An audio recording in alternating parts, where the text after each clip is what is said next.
السلام عليكم، ازيكم؟ يا رب تكونوا بخير. النهارده فيديو جديد وتجربة جديدة. تجربتنا النهارده في قطار الحرمين الشريفين. قلنا نجربه وننقل تجربتنا للناس اللي حابة تعرف اكتر عنه، لان في ناس كتير ما تعرفش بالقطر وحابة تجربه بس ما عندهاش فكرة عنه، فقلنا ننقل تجربتنا النهارده. قبل ما نتكلم، يا ريت الاول مرة يشوف القناة ما ينسانيش من السبسكرايب او الاشتراك في القناة، ولو عجبكم الفيديو ما تنسوش اللايك. زي ما انتم شايفين احنا خلصنا من المطار، خرجنا من الطيارة، خدنا شنطنا، سألنا قالوا لنا محطة يعتبر جوه المطار قريبة جدا، مشينا مسافة بسيطة وبعدين رحنا المحطة زي ما انتم شايفين اهي، ما شاء الله ما تقلش خالص عن المطار، حاجة فخمة وجميلة، نظافة وجمال. ده معزك يا وطن، ما شاء الله. تكلفة التيكت للفرد الواحد في حدود 40 ريال سعودي. حجزنا من تطبيق قطار الحرمين، منزلينه من البلاي ستور. المواعيد طبعا ممتازة، ومفيش تأخير ولا أي حاجة، في التزام في المواعيد.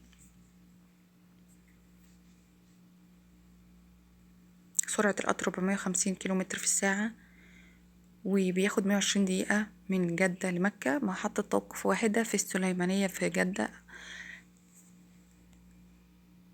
يعني محطتين، محطة من المطار وبعدين بيوقف في جدة محطة ويكمل على مكة.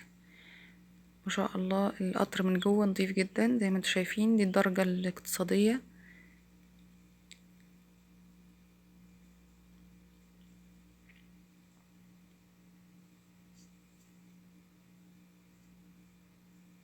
كمان في قطر من جدة للمدينة، وفي قطر من مكة للمدينة. الشباك زي ما انتم شايفين مظلل علشان الشمس والحرارة، درجة الحرارة ما تأثرش فيه. كمان في ستاير لو حابين تنزلوها.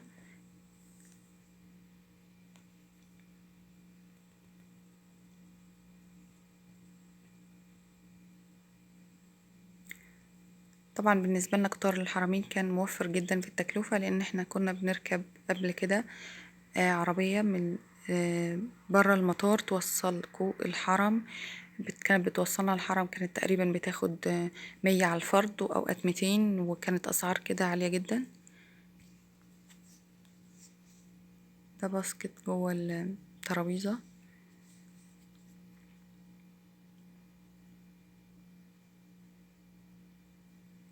شاحن كمان للموبايل.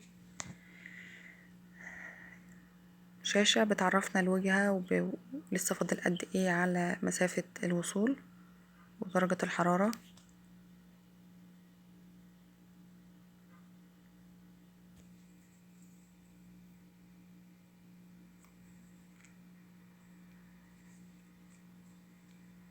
التجربة كانت أكتر من ممتازة وأنصح بيها جدا.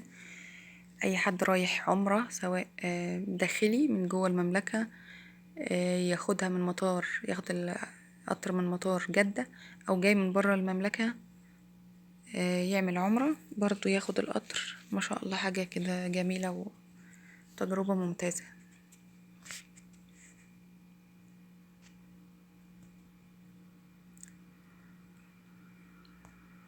رحلة العمرة أصلا رحلة مميزة جدا وممتازة، ربنا يكتبها للجميع يا رب. ده طبعا بعد ما وصلنا محطة مكة المكرمة. هنا بنركب الأسانسير وبننزل تحت عند محطة الحافلات. حافلات مكة مجانية تماما 100%، مغطية مكة كلها تقريبا ببلاش، بتوصل للحرم. ده بدل ما ناخد تاكسي مثلا أو كده. لو عجبكم الفيديو ما تنسوش اللايك، وتابعوني عشان تشوفوا كل جديد. يا رب التجربة تكون عجبتكم. السلام عليكم ورحمة الله وبركاته.